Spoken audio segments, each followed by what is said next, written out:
Bana. Mozaya Su. Rastafari.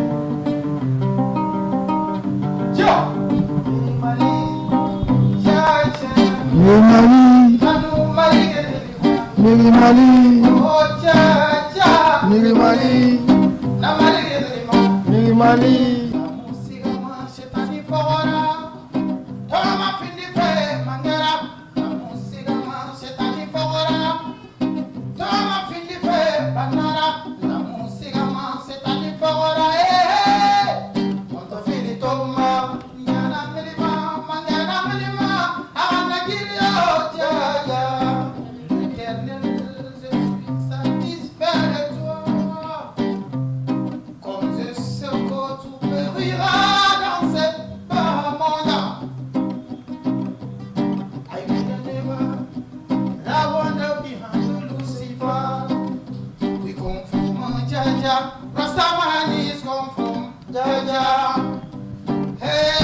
Ok, fidèles auditeurs, fidèles téléspectateurs, fidèles abonnés de Guinée Jet TV, vous êtes dans votre émission Life Me.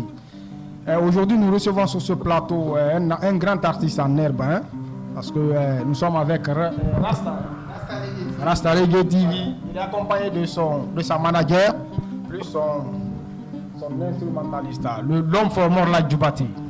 Bonsoir à vous tous. Madame, c'est votre manager, c'est votre artiste. Vous êtes ensemble, ça fait combien de temps?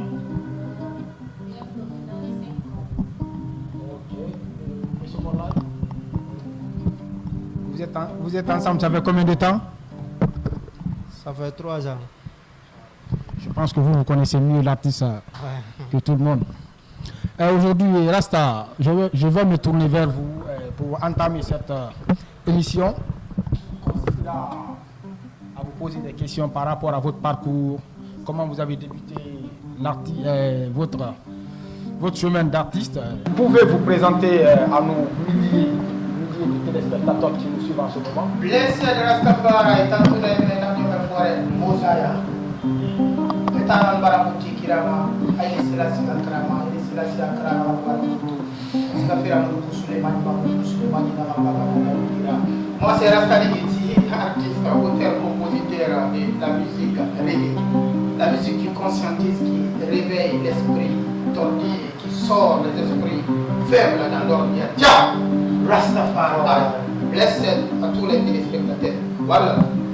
Et ça c'est votre nom artistique, votre nom de famille. Moi c'est Aboubakar Malan Sakou Samouba Samou Adoya. Hein? C'est trop loin, hein? Cette carte d'identité, c'est Aboubakar Malan Sakou Samouba Samou Adoya. Adoya. Communément appelé par les amis, par des fois, Rasta Igiti. Le guépard invincible, c'est le qui gagne invincible, qui prend tout le fond pas, et pas en avec. Et puis vous avez aimé le domaine du reggae. Yes, c'est quoi le reggae? Quand on dit reggae, oui. D'abord c'est une école qui enseigne ce qu'on n'enseigne pas dans vos écoles ordinaires. Ordinaire, d'accord. Et non, Rastafari, c'est ça d'abord le reggae. Et le reggae, c'est une culture venant de la communauté Rastafari, vous en faites partie. Et je suis convaincu dans l'âme sur le Rastafari, tu vois. Et la culture Rastafari pour moi, c'est une identité, c'est une vibration, une couleur, la peur. Et la peur contre le Babylone. Ça donne de l'énergie aussi. Yes, ça donne de l'énergie, mais quelle énergie? L'énergie de la paix. De la paix, ouais. De l'unité, mais aussi de l'amour, parce que c'est essentiel, même dans les grands livres. Tu vois, l'amour est essentiel. Rastafari, c'est pourquoi on nous enseigne d'abord le premier mot. Il faut mettre l'amour dedans. Aimer son prochain comme soi. Rastafari, c'est la sienne. D'accord, je vais me tourner vers la manager. Madame, comment vous avez rencontré, comment vous avez déniché ce talent-là?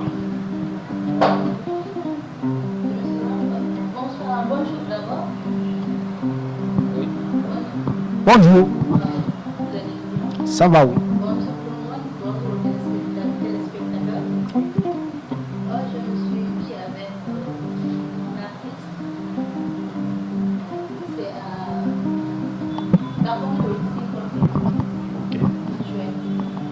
Ok.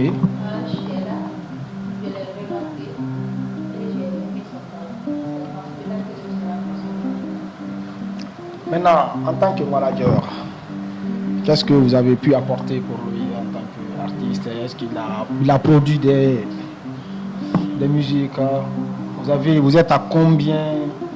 Vous êtes à combien de pourcents actuellement au niveau des albums, des musiques? Vous êtes à combien de pourcents on peut estimer?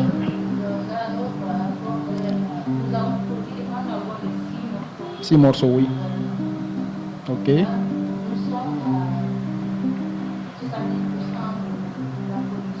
Dans le projet, quoi. Ok, est-ce que dans le projet, vous parvenez à vous en sortir très bien? Parce qu'on sait que dans le domaine artistique, ce n'est pas aussi facile. Hein? Parce qu'en tant que manager, vous avez un lourd fardeau comme ça, souvent.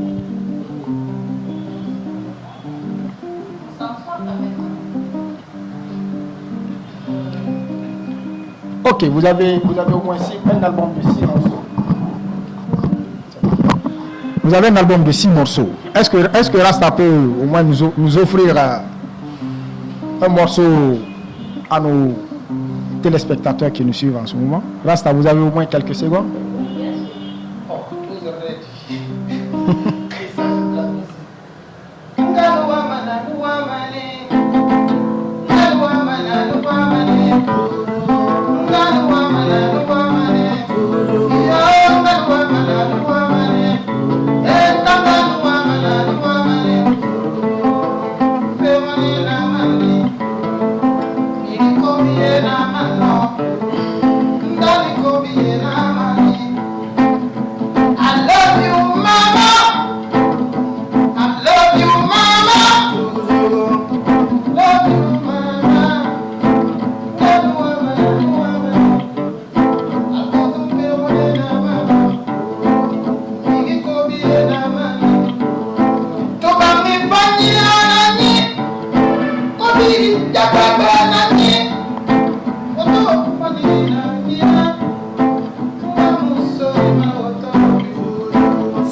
Ok, Rasta, à travers votre voix, c'est sublime, c'est passionnant, c'est passable au fait, quoi.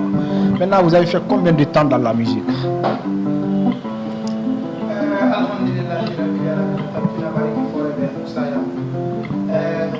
Quand il s'agit de parler du temps, je vais dire que j'ai fait 20 ans de carrière en musique.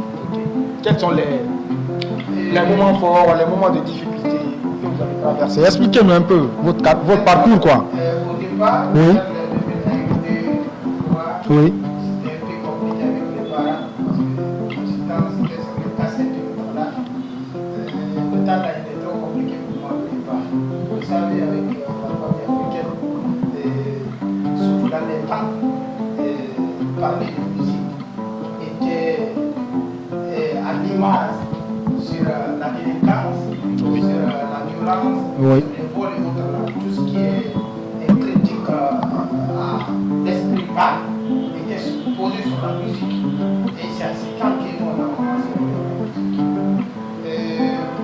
En 2006, nous avons sorti des compilations sur Kakaki et autres, des choses qui m'ont poussé même à laisser la foi et m'aventurer ailleurs. Quand je suis sorti, dans ma tête, c'était là pour être un homme très spirituel. Parce que j'aimais enseigner. Dans le rastafarisme ou... Le Rastafari, réveiller la conscience du peuple noir. Ouais. Et sinon, au départ, je faisais le rap. Tu vois, je fais le rap, c'est après l'aventure que l'esprit du Rastafari s'est installé. Qu'est-ce qui vous a poussé à être dans le rasta, à quitter le rap et puis revenir dans le Très rasta? bien, parce que vous savez, la musique, elle est éducative. Ouais. Donc, elle est encore plus éducative et révolutionnaire et amour de l'unité humaine. Mhm. Quand tu te retrouves dans la musique reggae, sinon je rappe bien. Et les autres musiques?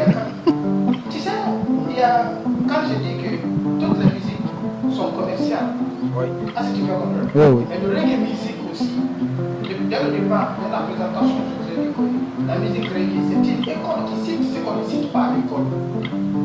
C'est l'amour, c'est la paix, c'est l'unité.